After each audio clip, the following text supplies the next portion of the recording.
Friends and folks, welcome to the Kaiju Lounge, your home for humor, opinions, and nerd shit. And my guest tonight is a writer, host, entertainer, and broadcaster behind Bitten Apple TV, a hub for nerd culture that looks to uplift the underdogs creating art amongst our various fandoms.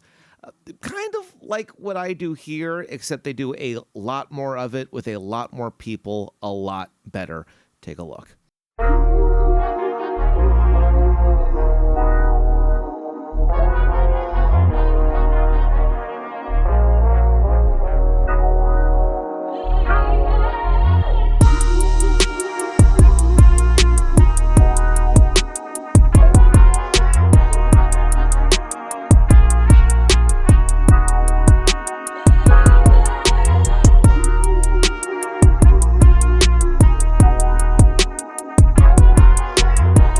Welcome to the show, the Written Writ, Ralph Tavares. Ralph, how are you doing, man?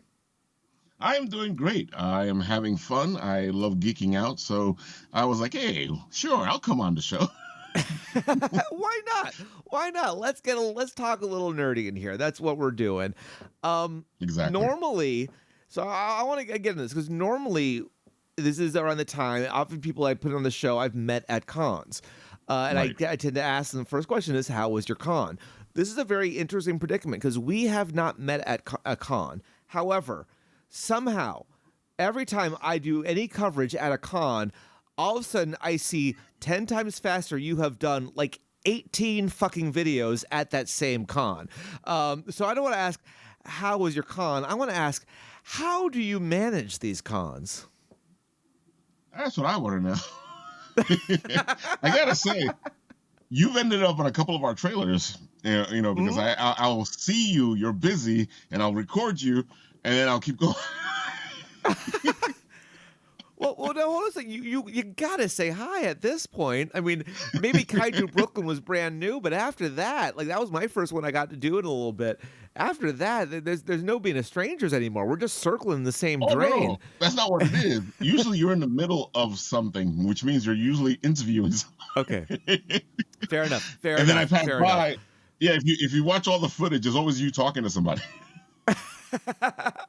I like that, and I'm sure I'm very easy to spot. Usually, even amongst cosplayers, Oh, definitely. I tend to stand out in a bit of a crowd. So I usually see you by your hair. Oh yeah. Oh well, look. You dress for the job you want. Talk to me a little bit I love about the way you dress. I love how your style. I think that it's like look, I'm here. Mm-hmm. Yeah. It's everything my mother loved about me. It's just walking into a room saying, "Look, I'm here. Lavish attention upon my being." It's all I ever ask. Coming from the world of wrestling, it all stands. You learned a lot of lessons from that environment.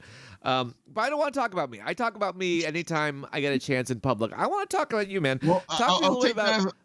I'll take that as a segue because I grew up with wrestling as well, and I like what you're doing because it's that whole wrestling feel. It's that whole and wrestling teaches you like if you ever watch me and I'm doing my thing, there's this showmanship, and the showmanship comes from all the wrestling I watched as a kid.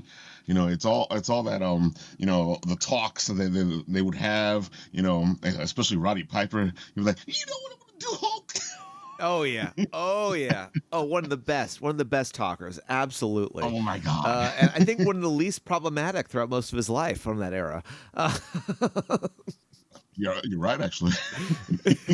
Yeah. I mean, look, I think. God, I was really trying to get into a tell me about Bitten Apple TV, but now you got me on a tangent. Let's talk about wrestling a little bit.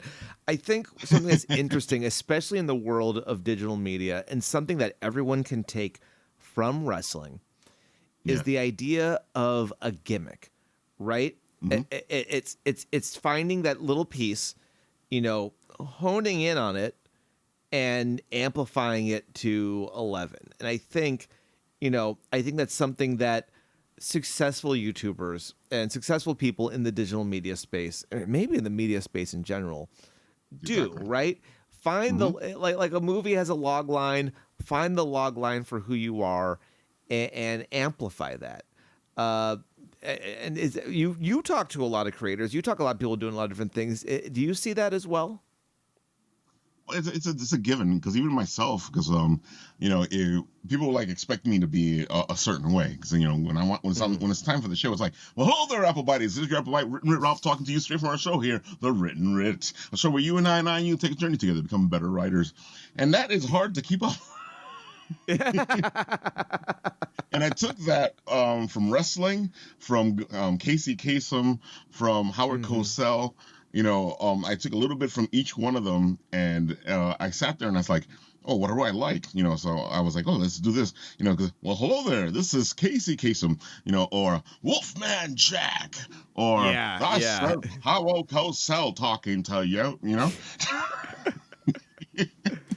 Well, you have a background in both broadcast and radio. That's correct. Right. You're what pulling all these big says. names out of that. How do we, how was that always, or that initially the goal was being in radio and doing that kind of thing, and it sort of evolved? Or tell me about that. It was the goal, and then it fell apart because I got a job, and the job was paying me well, and I was like, ooh, I can make money. I've been there, get it. Oh yeah. And then for like about 10 years or 20 years, around there, I was just making money, doing my job, hating it the whole time. And then a friend of mine's met me and said, dude, you have a freaking diploma in broadcasting. Shouldn't you be doing something with it? And she convinced me to like jump back into it and start doing stuff. And we started hitting the cons, and we were with a couple of other organizations for a while. I did some extra work. I was all over the place for a while, and we were doing this for somebody else, and we were like, we could do this for ourselves. I don't have to have a boss. We can just be our own bosses, and that's how Bitten Apple was born. We were already doing it, and then we said, let's just do it for us. That's great. Was it Bitten Apple when you're doing it for others, or was it was this? Oh, it was a whole other thing. Name? It was a whole other thing. Okay. It was a whole other organization. But I realized when we were with that organization that what would happen is we'd go into these conventions and we would do the press, which is we would go talk to the stars. Right. And then we'd be on the floors talking to all these people, and they had such interesting products, they had such interesting stuff, but the guy didn't really want to cover all that stuff. He just wanted to cover the bigger names. And I'm like, but this guy over here is interesting. But he's not going to get a scene. I'm like, yeah, but he has some interesting stuff. And then, the whole point was like, okay, I want to get those people seen. I want those people to be on and do an interview with them and get their stuff out there, because the big people already get enough press. The little people, they need that press. So, I was like, okay, let's do it for them. Let's get them up there. Let's move. And that's how the show first started. We were going from con to con, doing interviews and posting them on YouTube. That's great. That's great. I find that very interesting, because I know for myself, like I sometimes feel like I'm overpaying for convention tickets, because primarily all I want to do is see what's in the nerdy flea market of the show floor. Exactly. Right? Like really get into, it's the people who are doing, like, because a lot of those things you can't, a lot of them don't have storefronts, don't have even online stores. Like all they do is the cons, or it's just because it's based off of pre-existing IPs, they can't mass sell it. They have to make everything by hand. So the only way they can do these things is through the convention circuit. And you find such great handmade, high quality items on the floor. And like New York Comic Con, I was on your live show shortly after New York Comic Con, and I didn't go to a panel. I don't do signings. I just shop the floor, and maybe that's far too much to pay $95 or whatever the fucking money it is to go into the Javits Center that weekend. But that's kind of the best part. Yeah, it is. It is when you're a regular person. The best part is Yeah. you may go to get somebody's signature, you may go to get somebody's picture, but the best part is actually you on the floor when you go and you're looking for that bargain, or you're looking for that artist that will make that piece for you, or you're looking for that writer that wrote that book that you liked, which is all the Comic-Con stuff. And then Mm-hmm. that's the fun part. Waiting in line in hours to get an autograph from somebody, from some star. You may be excited and you get it, but at the same time you're wasting so much time. And money. Like some of those, I think they're like some of the meet and greets are like 3 digits as far Yeah. as Hmm. costs. It's I don't need to. I live in New York City. I can see a celebrity by throwing a rock. Like, I don't know. I don't need to pay that much Exactly. to have somebody kind of care to see me. It feels weird, and to wait that long when there's just so much to be seen elsewhere, and honestly, so many people to meet. You see all the cosplayers going around. You Yeah. see just like-minded people you bump into while grabbing a hot dog. Like it's a good time for the audience members who may not know. Talk to us. What exactly is Bitten Apple TV? Well, like I said, we started off as an organization that went into the cons. We did the interviews there at the con, the old-fashioned way. Nice 35 millimeter Mm-hmm. camera, nice mic. We were like doing all that, and then the pandemic hit, and of course we all got Mm-hmm. sidelined. And we were at home, and one of my artist friends was like, "Dude, I got all this art because that's all I'm doing during the pandemic, but I have nobody to sell it to." And I was like, "Dude, why don't we go do a show? You come onto the show, you tell the people what you're doing, you show them what you're doing, and then hopefully people will see it, and then they'll hit you up, and we can do that." And that's how the whole live aspect of the show started, because we were doing that, and then it turned into a live show on a Saturday first. It was Oh Saturday boy. and Wednesday. And then it was Okay. Saturdays got too busy because you got to be at the con sometimes. So we took that and put that on Monday, and now we're on Mondays as Apple Bites, and on Wednesday as the Written Writ. Love that. Love that. And And now you we guys get have people to had. come on the show. Yeah, we get Mhm. people to come on the show, and show their wares, or look at my wares, and that's exactly what it is. That's what we do. Yeah. We get the people, and what I look for, especially when we were doing the interviews at the convention, is people have this passion. Like you have amazing passion for what you do, and you can see it, and you show, and it really shines when you're doing what you're doing. And That's I for the look for that jacket, but I because get it. and I look for that because that's the thing that catches your attention. Or there'll be times where I'll be walking down an aisle and somebody will actually stop me and start talking to me, and I'll go, "Okay, you got it. Give me your spiel. Go for it." Because that's not easy to do, to come out and talk to No. somebody that you don't even know.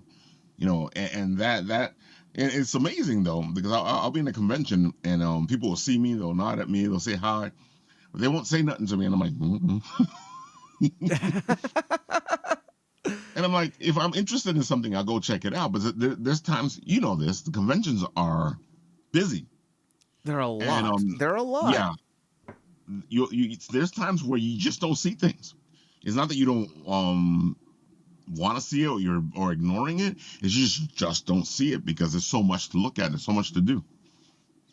So Yeah. you I standing out also and telling me that helps me right. out. It makes it helps. I think it's so funny because and I obviously it's a bit of an archetype, but the socially awkward nerd is a real thing. And when you have a giant room filled with socially awkward nerds, they're all trying to figure out how to talk to each other and how to approach each other. And it's not even just like they don't know how to deal with humans. No, it's that social awkwardness that despite the oeuvre I give off, get quite a bit where it's like, oh, if nobody's there, I feel awkward being the only one. Sometimes I just want to look. Sometimes I want to talk. Sometimes I just need someone to talk to me because I don't want to initiate because I feel shy or weird about it. Yeah. In that environment, it's so funny because it is probably it can be it. I say it probably is. It can be one of the safest spaces from that perspective because everyone's kind of in the same boat. But again, especially at a New York Comic Con or something of that size, that is an incredibly overwhelming experience. Very Conversely, intimidating. look at something like, let's talk about the ones we've been at in the past year or so. Stand up my head, Kaiju Brooklyn, Annie Tomo. You were just at, remind me of the name. It was the Urban Action Showcase. Urban Action Showcase, exactly. These smaller ones, a little more niche, a little less money behind it.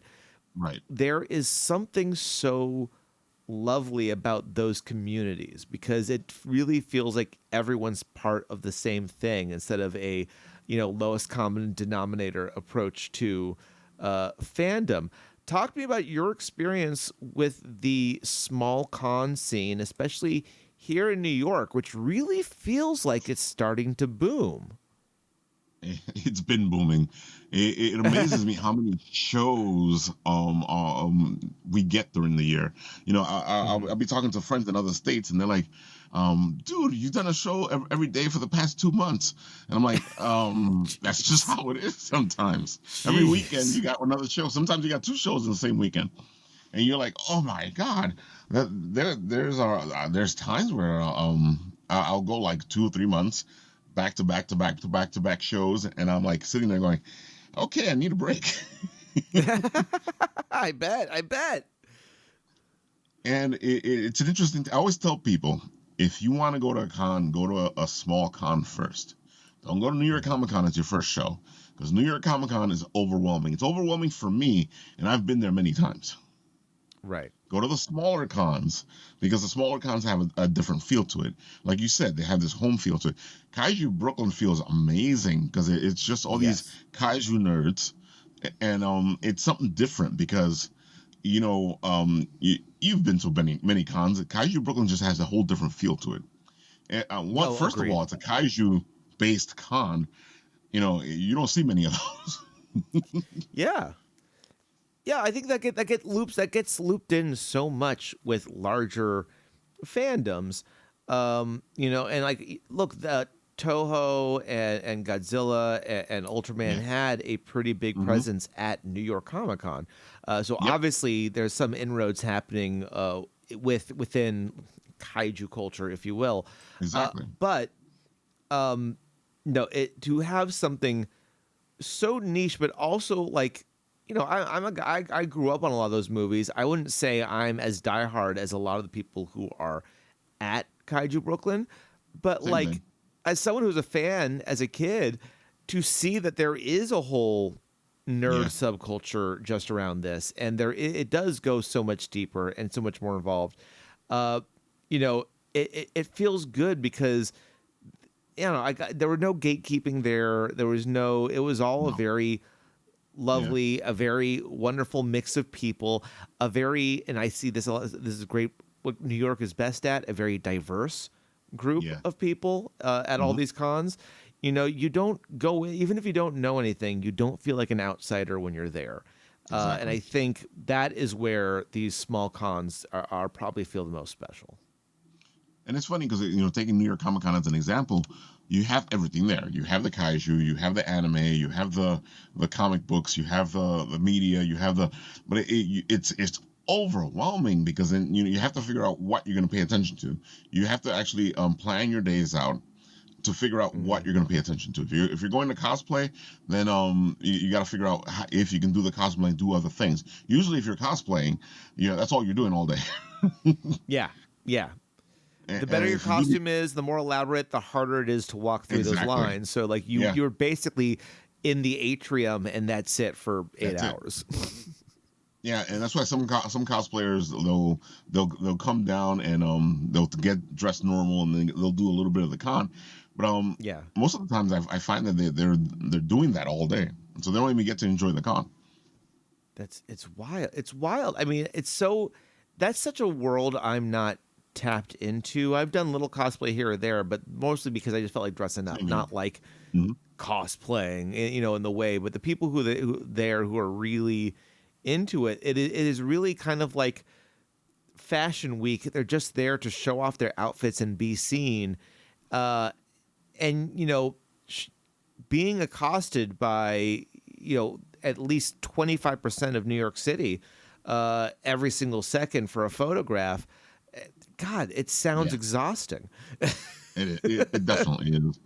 And I've seen it before where you see a cosplayer that they're having their lunch and people are still bothering them. People are still going up to them. Can I get your picture? I'm like, you see they're eating. Come on, let them eat. They're on the floor sitting down. Come on, let them sit down. Literally, it's going to take them a half hour to put on all that EVA foam. Just let them have their Corilla and call it a day. All right. Exactly. So no, go ahead. I was gonna say that's just one aspect of it, because then if you break down the rest of the New York Comic Con, like I said, you have all these bits and pieces. So if you want to dive into anime, then it's the wrong con to dive into it. You'll get a taste of it, especially because they got all the big anime stuff there. But you won't get the feel for anime. It's better to go to an anime convention, and then you'll completely be able to dive into it if that's what you're looking for. Especially it's the same thing with comic books. If you're looking to dive into comic books, you need to go to a comic book convention, because then you can dive right into it. All those specialized conventions are better, so you can get a better taste of what you're looking for. If you're looking for everything, then New York Comic Con, San Diego Comic Con, those Comic Cons, they have everything, and you'll find whatever you need in there. But if you're looking for something specific, then find the smaller specific cons. You'll find way more there, and sometimes you'll be surprised to find things that you'll find at the bigger con at the smaller con. Yeah, I mean, look, it's all spectacle, but there's no, which is I'm a guy who loves spectacle, but there's no discovery. And I think one of the great things, if you are a fan of these various genres, is the act of discovery. Especially the more ingrained you are in something, the more you're really hunting for that thing you've never heard of before in your genre. Like, I think everyone's always kind of hoping to be surprised by the thing they love. Because if you feel like you've read everything, it's hard to maintain fandom. You always kind of want to find that hidden piece of glory here and there. It makes such a difference to have that. When it comes to the production side, what you guys do when you're doing these cons, like, is it just we're showing up and we're going to wing it? Is there a lot of prep? Like, what does con prep and day of shooting look like for you? I feel like it all depends, because there for a long time, like if you go back and you see our earlier stuff, like especially when we were doing the interviews at the convention, there was a point where we actually did skits. We did a bunch of different things. We tried to give each video an intro and an outro, and that was a lot of editing, and a lot of doing, and a lot of planning, and a lot of yeah. Oh yeah. Exactly. I feel like now I found a nice space, because now what I do is I go to the conventions, I get my phone. My phone has become my camera, and then I do the little Instagram videos that you see, where I post all those Instagram videos, and it helps a lot. It helps everybody. It helps the person who we're interviewing. It helps the convention, because the convention all of a sudden has all these videos out there showcasing the convention as it's happening, which is what I try to do. With New York Comic Con, that's a whole other thing, but that's because of the Wi-Fi connection. They don't need it. It's fine. Yeah, they don't need it either. But at the same time, I'm posting videos up, and I don't see them for until like the next day. But it comes in handy for the smaller cons, because now somebody's out there going, "Ooh, this looks interesting."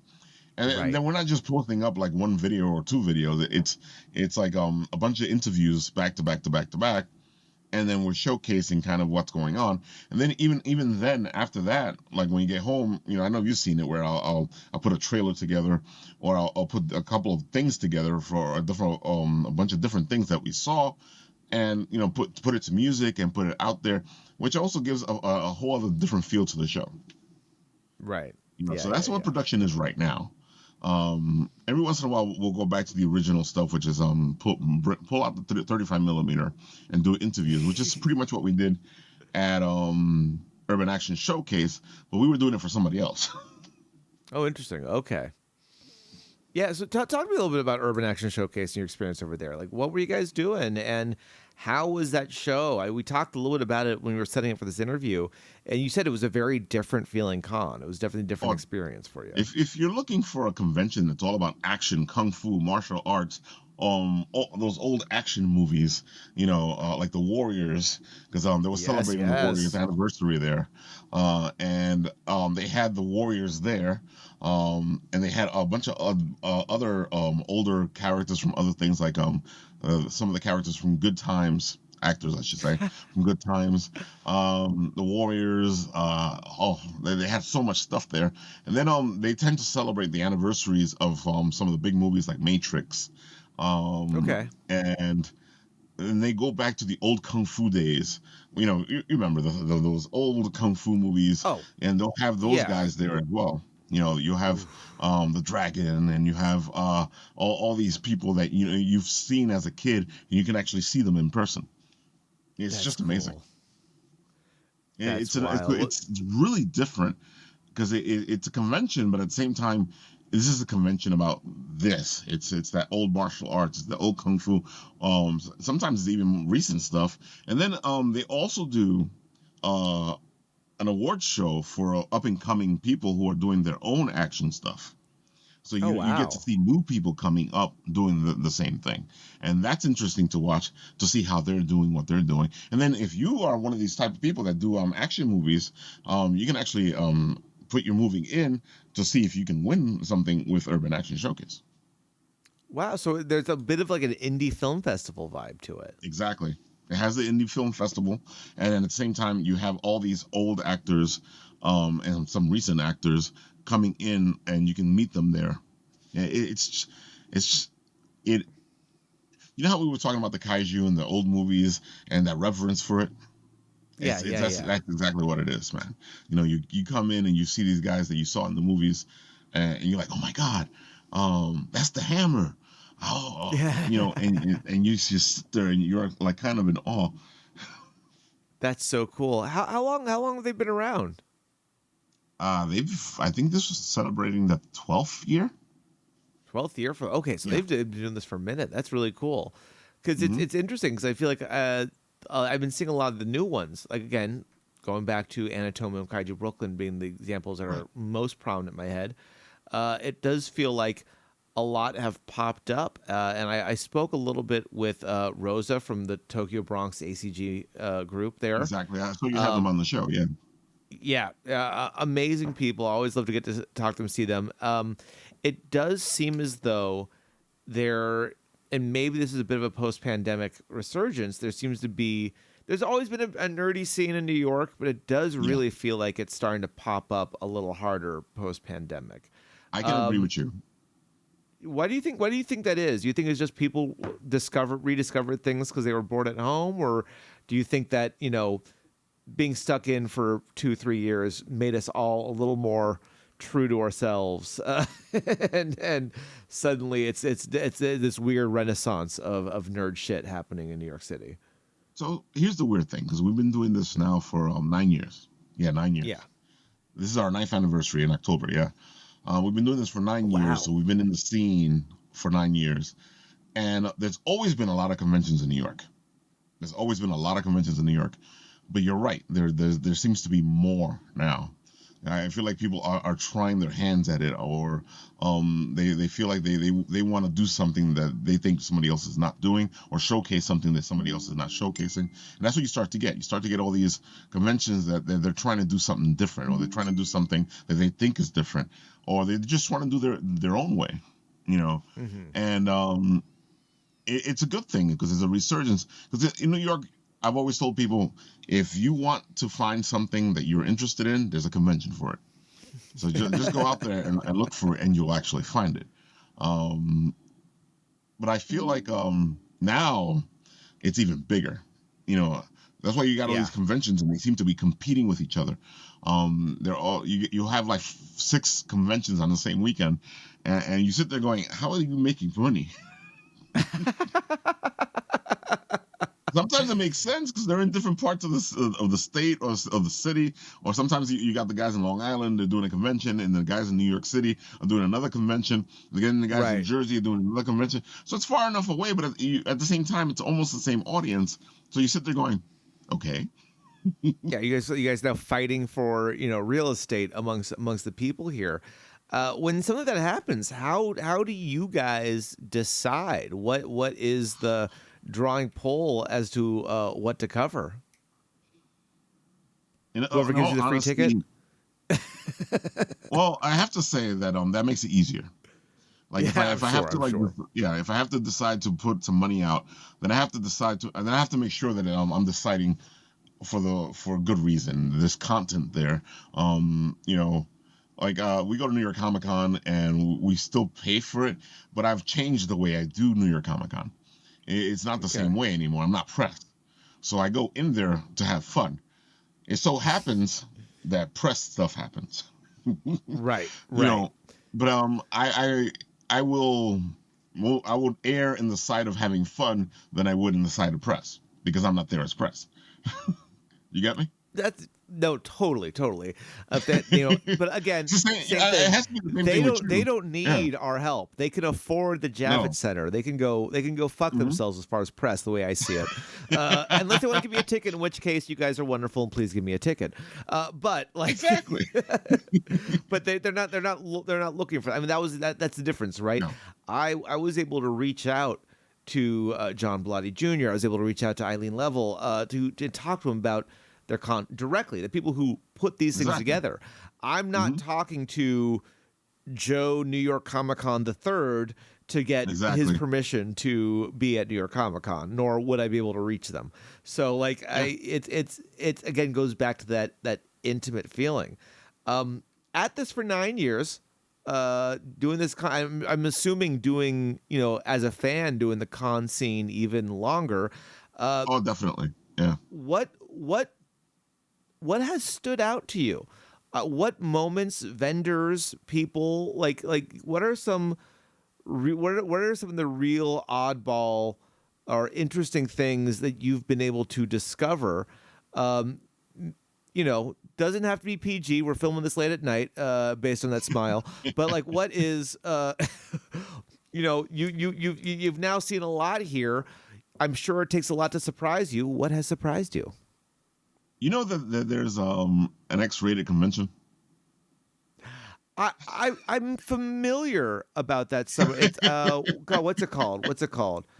Exotic. Oh my god, I forget what Yeah, it's like with called. triple X, It's exotica or exactly, something like yeah. that. So I was surprised I've because seen some cosplay friends cover that, but I've not actually exactly. I've not been. Hannah, Me trust me, neither. I've not been.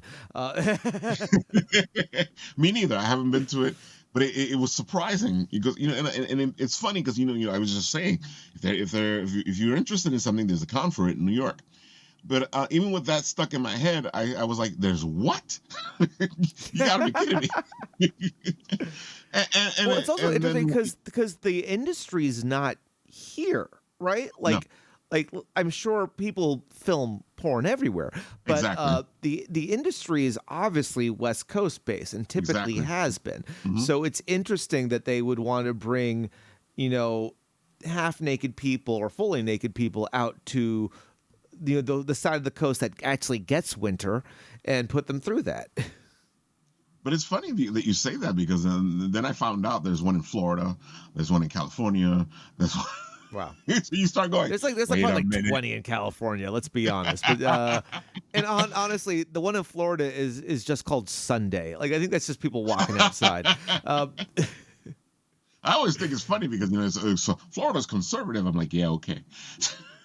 yeah. Florida is fair game the way I see it. And there's stuff like that always stands out. And then what ends up happening is, I know you probably realize this. It's like if somebody meshes with me, I keep them around. Yeah. They become part of the family. I'll have them on the show. I'll showcase them. Because those are the people that I have hit with me. Their stuff, their passion, their energy has affecting me in a way that I'm like, I want to keep you around.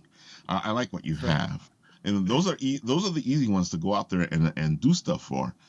And then there's times where I feel like somebody like that I have hit with, and then you try to envelop them and bring them in, and they're kind of like hesitant and they don't want it, so you go, okay, whatever. Yeah. Well, I think there's sometimes especially people's personal projects. It's a bit of a. I think we were talking a little bit about this when I was on your show live, but sometimes the fear of success. There's Yeah, sometimes they a come. little bit of a stopgap where people, see an opportunity and think, "Oh, I'm not ready for that." A little bit of imposter syndrome Yeah, that we all deal with, and I'm sure is hard. And sometimes it just takes a little, shaking that off, which easier said than done for some people. And I, it I, is. It is I completely totally easier get said than that. It done. wasn't. It wasn't until my psychiatrist put me on Adderall do I feel like I've been able to shake that. So like it's all we all deal with But it differently. it's funny though, because you sit there and you're like, this is why you're doing this, you know. Right. And then you're like, okay, I'm not gonna push you, I'm not gonna force you. You don't have to be on my show, you don't have to talk to me, No. you can do whatever you want, it's your life. I'm just trying to see if I can get you to wake you up a little bit there. But then again, everybody does their thing the way they want to do it, so that's all up to them. Yeah. Yeah. And being able to at least give the platform and have that Exactly. is at least the first step, and they can always come back to that, Oh, and they can always definitely. come back and join what really a very large community that you have built, and you've had so many people from so many different walks of life on your show that you've gotten to talk to, that you've gotten to interact with. Uh, Yeah. what's what's the secret to building and keeping that kind of community connected? I think with me, it's the whole concept of, because people keep telling me that I'm doing it the wrong way. I'm not concentrating on one thing like I'm supposed to be doing. But I always tell them I don't have one interest. I have many Hmm. interests, and they're like, "Well, you can have many different shows and many different channels for all those different interests." And I'm like, "No, that's hard work. Yeah, that That's that a sounds lot of like a hard work." lot. Exactly. That's just a lot of hard work. Doing this show the way I'm doing it is a lot of hard work. I can't Right. even imagine if I have to separate the channel into different. This is my writing channel. This is my um, D&D channel. This is my comic channel. This is my anime channel. I'm like, oh my. If it was different people doing it, then it would be no problem. I'm like, okay, cool. So so and Yeah. so has that handled. So and so has that handled. So and so has that handled. That's not a problem. But usually it's just me, and then I'll get one or two friends who are hanging out with me or doing their thing, but they don't want to do all that stuff. They're No. just hanging with me, and they're like, okay, Ralph, I can hang with you, and we can talk about this. I don't want to be in charge of it. Right, right. I mean, no one's ever going to love your thing as much as you. And I think that's always it, sometimes you have to kind of accept that and realize that like when it's just you, like, you could, and yeah, like there is validity, I Hmm. think, and I look, I'm doing this too. I have this talk show where I talk to people from all nerdy walks of life. I have a Yeah, podcast that's just about gaming. I have a live tournament that I have all these various things. They all probably should be separate shows, but I just are separate channels, but I just loop them into separate shows because exactly.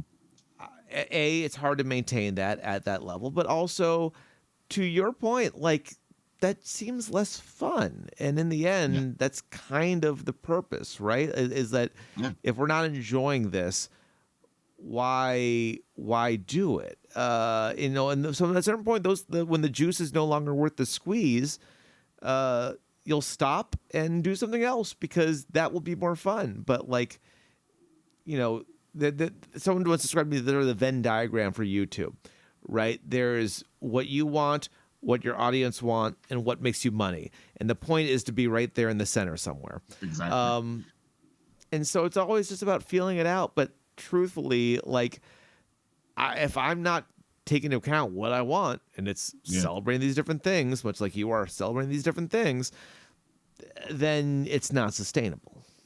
dude, if this ever becomes a job, then this is too much work. This is way too much. I don't Yeah. want to do this as a job at all, dude, because it Right. just gets to a point where you know this, especially because you're doing it by yourself. Mhm. It starts to eat at you, and then you need a break or two to like re-energize. Yeah, Right. I'm impressed. I'm amazed that you actually are able to do it. My best times are when I get the guys to come with me to a convention. When I'm by myself at a convention, I cover it completely differently. I'm Yeah, sure. and if you pay attention, you can tell when I'm by myself or when there's a group of people. Well, no, I mean, look, I'm with you. I think I actually, honestly, if I had my druthers, I would rather have people film for me so I can just focus on the hosting thing.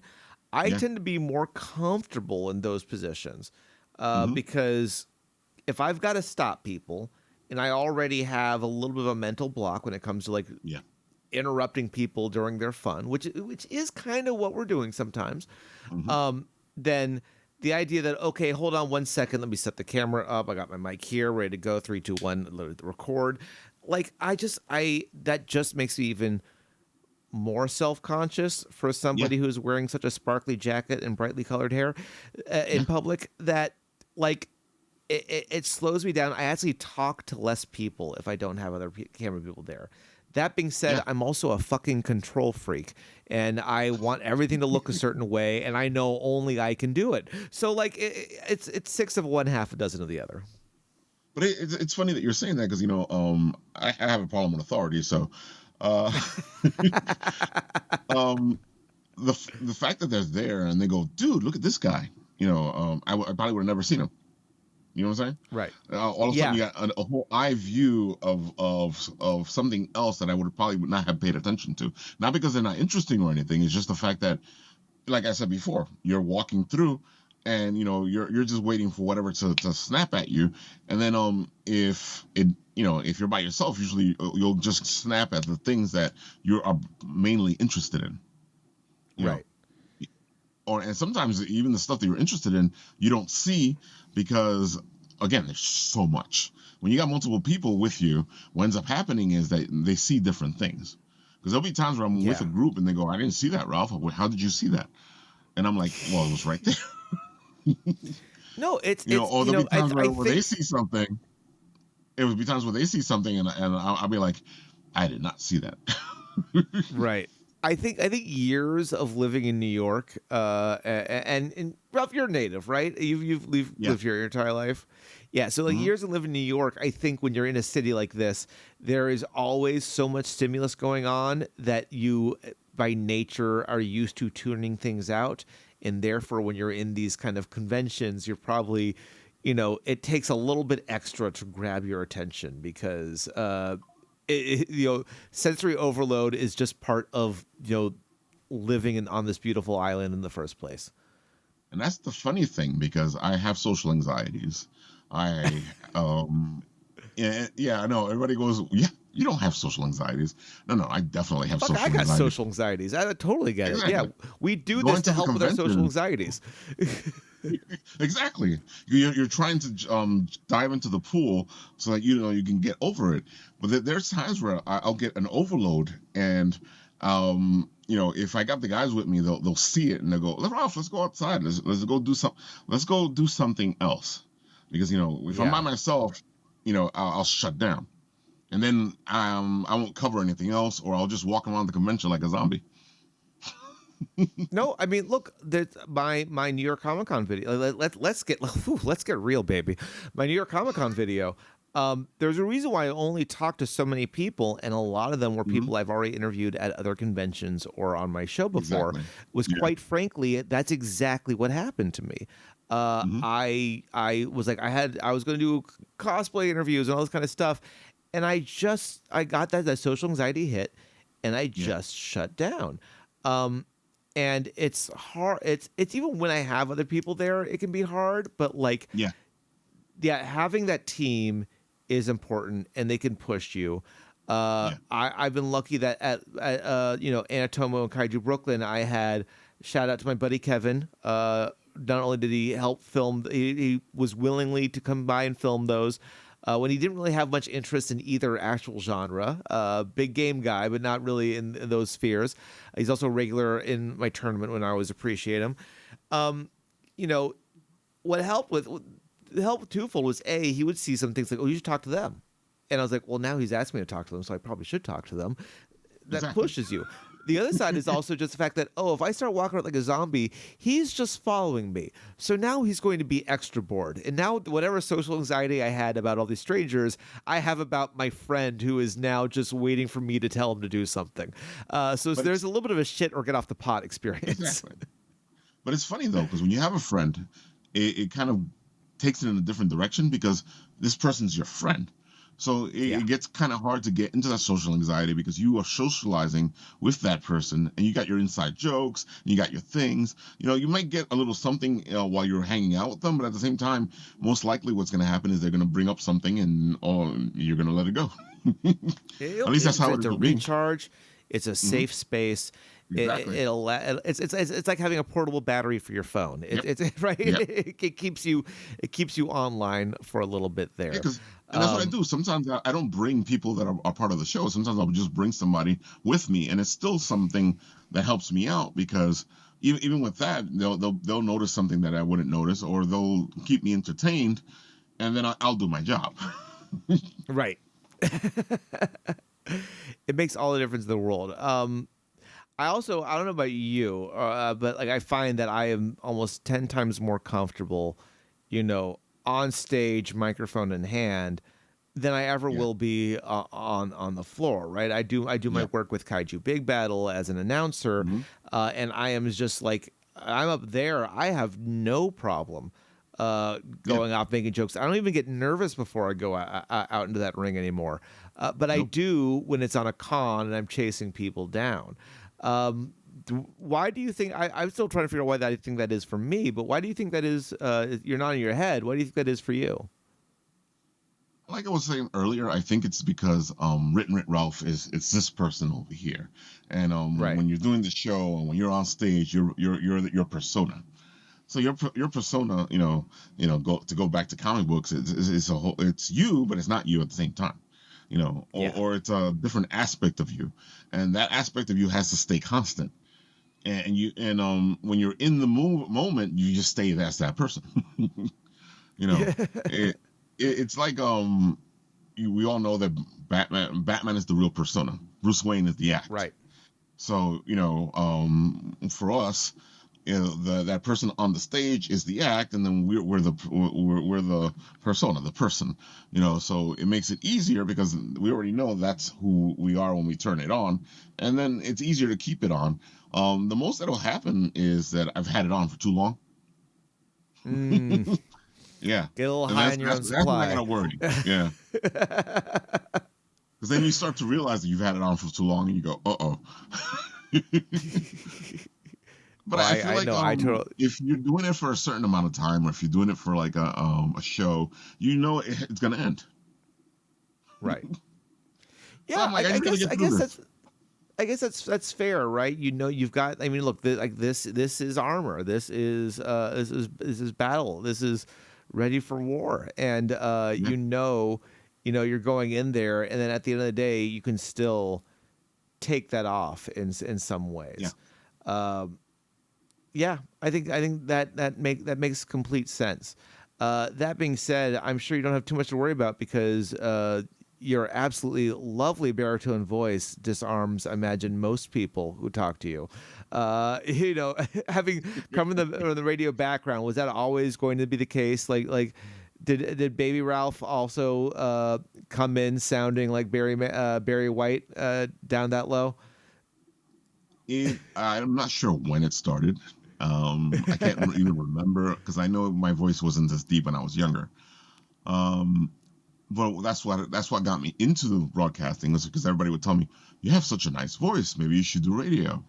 And then I finally was like, you know what, I'll go to school, I'll get the degree, I'll get onto the radio, and let's go with it. And that's exactly what happened. So I have to say it was probably pretty young already, at least in my 20s or early teens, where the voice came in. Wow. I think so. Wow. And then I'm just friendly. I can't help it. I have a permanent smile on my face, it kind of makes other things difficult, but you know, it's a permanent smile, so it's kind of disarming. No, I mean, look, man, you make. I've seen. Now that I've been there on the show and I've seen it firsthand, you make everyone who comes on feel welcome. It's a warm space to talk, to chat, to talk about being creative. Yeah, Even that, like, typically that's not even what I cover on this channel, but like we've been able to explore because it is such an important concept for yeah, really for everyone, yeah. especially everyone, whether you're trying to monetize something or not. Like, you know, this is our bread and butter, and it's our faces slapped onto there. We're coming towards the end of our time, but I do want to check in and be like, you've got this going on with the cons you've been doing, you've got the live show. What's lined up for Bitten Apple TV? What do you guys have on the horizon? And bigger picture, what are you hoping for? What other stuff do you want to do with this channel? That's a good question because we first started off, well, like I said, we started off with the conventions, but we also had shows that we would do. My partner had a Mm-hmm. show where she would talk about her crazy life, and then I had a writing show called the Written Writ, which is what which came into the show. But at first, it was a recorded thing that I did on writing, because Okay. when I was a writer and I read all these books back here on how to write, Oh. Whew. um, I realized that once I finished reading the writing books, that there's a thing that they don't talk about. There's this leap that you need to do from the book to becoming a writer. There's this journey that you have to make to become that writer. And then if you don't do that journey, then all you did was buy a bunch of books. So I was sitting there and I was like, you know what? Why don't I make a show where I talk about what I'm talking about right now, and then you and I and you can make this journey together to become better writers. And I'm Interesting. like, okay, yeah, that works, and that's what the show became about. It was a journey of me becoming a better writer, and at the same time, I was pulling you guys along, and hopefully, we both became better writers through it, because there's just yeah, in everything creative, there's this leap that you need to make to be that creative person, and I feel like a lot of us stop at the door and then go, I can't do this, and I'm like, Right. and then comes the advice. The advice, because everybody always goes, "Oh, Ralph, I want to write. I want to be a writer. What do you do?" And then I feel like an asshole because I go, "You write," because that's But it's what it true. is. You It's you you true. got to write. Yeah, because most people they'll get into their heads on everything. Create whatever the creative process is. They'll get into their heads and they'll stop themselves from taking the next step. They won't write. They won't do a Right. video. They won't draw. They won't. They just stay there. And I'm like, well, the only way to become better at something is to do it over and over and over. Practice, practice, practice. So Yeah. and it's always amazes me because I guess they're all looking for a different way or a different route or maybe the easy way. I don't know. That they sit there and they go, that can't be the way. I'm like, and yeah, that's the way. The only way to become a better writer is to write. The only way to become a better artist is to draw. The only way to become a better musician is to keep playing your instrument. Yeah. Well, You no have one, to no keep one wants to doing be, it. no one wants to be bad at something. But the problem is, you kind of have to be bad at something before you can be Oh, good at definitely. something. Yeah, it's the same thing with the show. I'll get people that go, "Hey, Ralph, I want to do a show. I want to do a podcast just like you. Oh, what's your advice?" I'm like, "Make your first show." And they go, "What do you mean?" Well, you make your first show. That's the only way to know what you're doing right and what you're doing wrong. Once you Hmm. do that first show, it's there. You can actually see it. You can go back to it. You can go, "Oh, I shouldn't have done that. Oh, I should do this. Oh, you know, now you get the process flowing. You're moving forward because you got the show going. And now you can see what you're doing and what you're not doing. I tell people all the time, go back to my earlier pre-recorded written writs, and you'll see a Hmm. whole different Ralph, a completely different one. No, yeah. Look, it's no one ever sees like your first 200 videos, right? Like, look, if until your videos are consistently making, you know, 1,000, 2,000 views per video, Yeah, I'm certainly not there yet.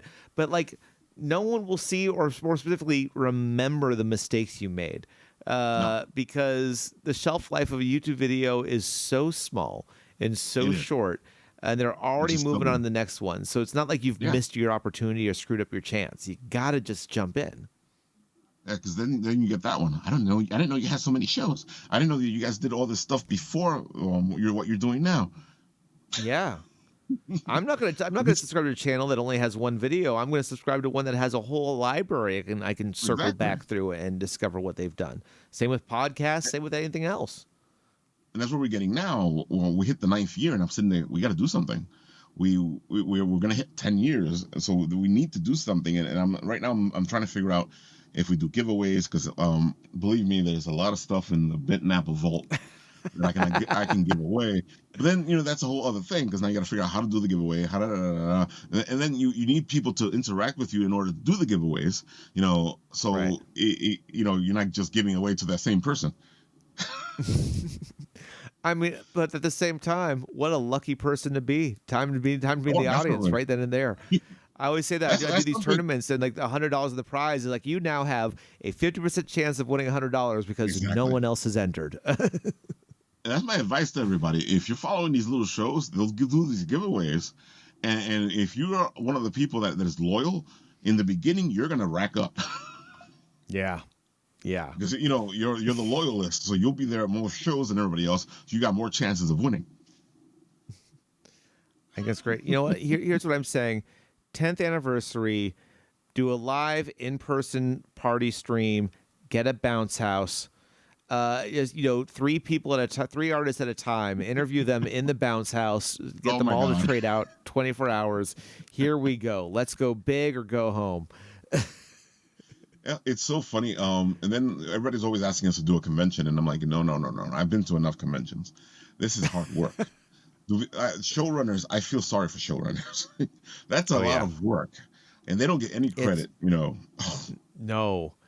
It's wild what they put themselves through. Exactly. And it's wild when they see success because it's not an easy industry and it's No, not at easy all. to convince people to pay money to show up to your thing. So like, you know, uh, God bless those small people who make their art, put their things out there, and come forward to celebrate their nerdiness, like you and like Bitten Apple TV, who uplift these voices. Ralph, tell the people where they can find you.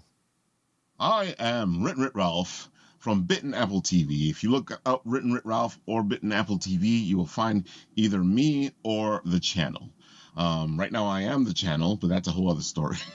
Because there used to be three of us, and now there's one of us, and that's a whole other funny thing. Because I was the cameraman, and now I'm Oh the boy. guy in front of the camera, which is a whole other adventure.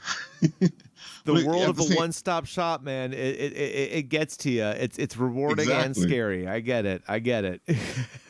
And just to run things down in a quick way, we were working on a convention with a friend who was setting something up at a college in the Bronx. So we'll have more information on that coming up.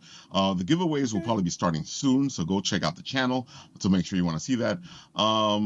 If you want to learn about writing, go check out the old Written Writ Ralph videos. If you want to learn about something that I didn't cover in those videos, let me know because I'm actually considering going back to do some more Written Writ Ralph writing videos.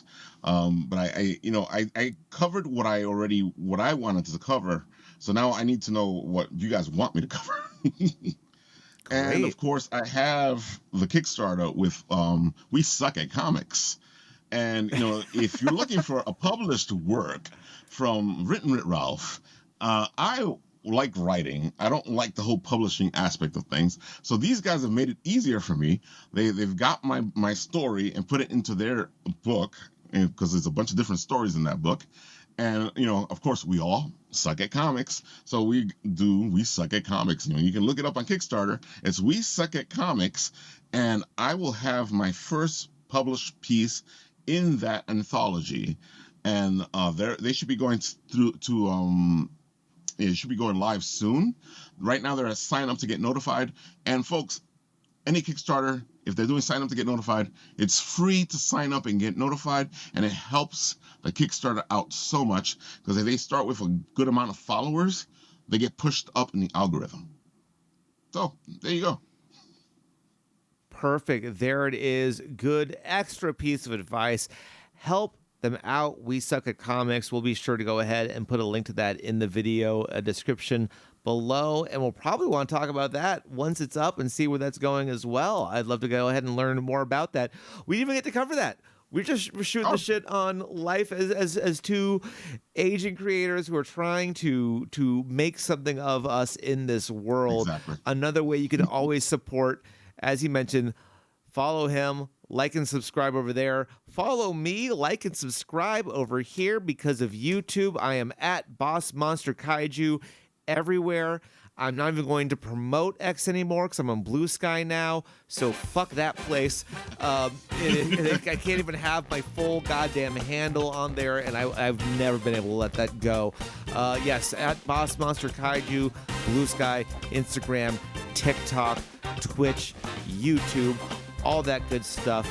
Until next time, Ralph, thank you so much for being on. Audience, thank you guys for watching. Stay cool, stay hip, stay heavy. Good night.